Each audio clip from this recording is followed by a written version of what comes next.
Hi folks, this is Chris Voss from thechrisvossshow.com, thechrisvossshow.com. Coming here with another blog post.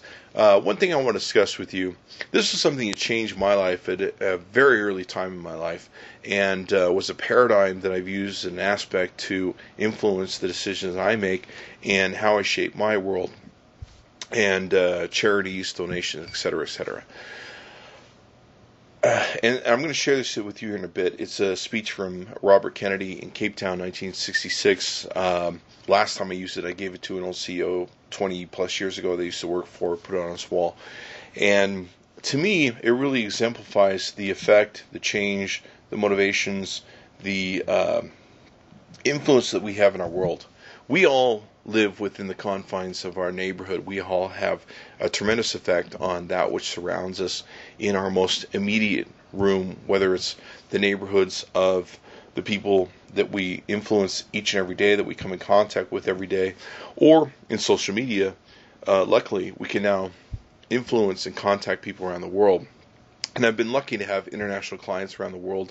I've been very blessed at being able to reach out to these people and share their experiences to help them achieve more in the quality of their lives. And I think social media holds a promise unto that effort, where we can all realize the goal of realizing that we are of the same interests, that we are the same people in our lives, regardless of flag, country, religion, political, all that sort of ideology and that stuff that goes on that seems to separate us as humans beings. If you've listened to some of my earlier posts, there's one post that I had that discussed the Van Halen terms of humans being. And what we discussed there, and the element that I want to put to you, is that we are all humans being. We are all fathers, we are all mothers, we are all people trying to raise our children in our own life, trying to give them the best quality of life, trying to give ourselves the best quality of life, and what we want to achieve and what we want to do. And that is regardless of flag, continent, religion, politics, ideology, etc., etc. And I think it's important that we recognize that. Social media is a new worldwide exchange. It's a new worldwide building of where I can talk to people in other countries and I can sell products to other people in other countries, which is exciting. And I can get to know and influence my sphere of influence in other countries. Largely up until this point in time, if I wanted to look at my sphere of influence, if you would, I would have to look to the people that I did business with in my localized community, neighborhood, state, etc., etc. But now with social media, we have this humongous revolution where we can affect and contact and influence change on a worldwide basis. And instead of this being something that's driven by governments, or something that's driven by religion, or something that's driven by ideology, or something that's driven by continents, we've identified in social media that the same contacts, the same goals, the same interests, the same humanitarian caring that goes into everything that we do in probably our lives is the same, regardless of those barriers that we put up between each other, unfortunately. So what I would share with you is that each of us needs to have a goal, that what we do is towards the greater good. Now, we're all on this planet together, and it's one boat, sink or swim when it comes down to it. But in the essence, we're all eventually going to leave this boat, and I think that's pretty much a fact of life. I mean, who said it? Was it Thoreau that said it? Death and taxes or forever? I forget. Correct me if I'm wrong. But we're all going to probably leave this place sometime in the future. The most important thing that we can do is we can contribute to the quality of a better society. We can raise the best kids that we can raise, and we look at those children and go, okay, I want to raise my kids the best they can be so they contribute to the quality of a better world and a better society. And maybe I won't be credited, maybe I won't be recognized, and I think if you search for that, that's wrong. But maybe, hopefully, by the actions and the thinking and the thoughts and the caring and what I've done and the quality of my life will impact the world to a better place. Great worlds are not built by one or two people. They're not built by George Washington cutting down a cherry tree or any of the BS that you might read in history.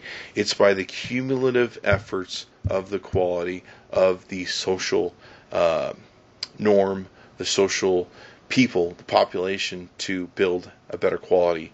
I grew up, I remember a long time ago in the Cold War era, I used to hide under the wooden desk with the steel arms and hope that it would save me from the bombs that were probably 10 times worse than destroyed Japan in World War II.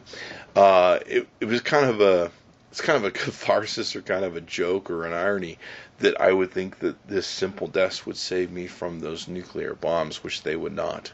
But somehow, I don't know, we practice that on a regular basis. I would hope in the future that each of us, and social media may be the great context by which we achieve this revolution, that we would use it to make a difference in the quality of our world, that we would use it to bring into commonality our races, our politico, our religion, our ideology, our continents, and we would realize that we're all human beings when it really comes down to it. I mean, I don't think that a mother in Russia and a mother in Africa and a mother in the United States has any different care, love, regard, or want or hope or desire for the quality and the success in their child's life when they look into those little baby eyes than anyone else in the world. I don't think that's any different. I don't think it's any different that a father should care for his child, and when he gives and tries to make improvements to the world, that should be any different than anyone else in the world, regardless of political ideology, religion, etc., etc. We're all humans beings. That's the point I want to make. And I would hope that social media is the new mechanism, or at least a step on that ladder towards a new redesign of the quality, integrity of our lives and what we want to achieve, or what I would hope that we would be achieving as towards the indictment of a new society in which we all see each other as one, as opposed to you are this and I am that, etc., etc. I would hope that as parents, everyone would see the same way, because I don't think the love of the future and what they see in the eyes of their children is any different in any way, shape, or form. You may correct me if I'm wrong, because I don't have children, but I do have 2 beautiful dogs, and I'd hope that if I don't survive them, that they would survive me in a much better contribution to the society and the world. So I'm going to share with you this point from Bobby Kennedy. I'm going to share with you my point on it here, and I hope this inspires you or motivates you in some way to make sure that when you touch people in your current life, when you touch people in your neighborhood, when you deal with your children and raising them to make a better contribution to society, that is the effect that you have in mind. That when you communicate with me and myself and others in social media, that you want something better for them, and you communicate in such a way to make the world a better place. I take a look at a lot of my communications and I ask myself, am I making the world a better place? Not perfect. Sometimes I'm not. Sometimes I am. So I would hope that we would all measure ourselves by that yardstick. So let's talk about this here if we can. I don't have my contacts in, so we're going to put the old man glasses on. And I would hope that each of us would be sure to make a difference in our world of change and affect our influence in nature, our influence over children and the effect they have on our future world and what will be survived upon after we're gone. Our communication and our contribution to a better world are largely changes that affect towards a better society, towards a better humanity, and its means and measures.